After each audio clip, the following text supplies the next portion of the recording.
मेरे प्यारे तीपरा लोग, आपने मुझे बहुत प्यार दिया, सम्मान दिया। और अगर मुझे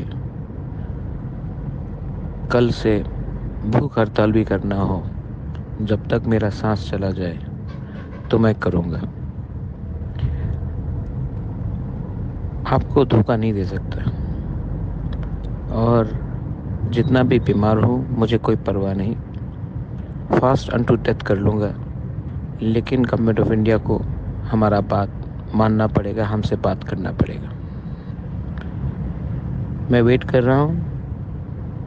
और अगर कल तक नहीं हुआ तो आपका बुबागरा फास्ट अनटू डेथ कर लेगा, लेकिन अपने तिपरासा को कुछ देगा।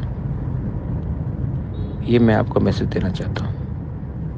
जिसको सुनना है सुन लो। मैं आप लोगों को बहुत प्यार करता हूँ और मेरे ऊपर बहुत प्रेशर है, लेकिन आपको कुछ देना है। मैं रेडी हूँ मरने के लिए, आपके लिए, लेकिन आपको कुछ मिलना पड़ेगा। हम भाई।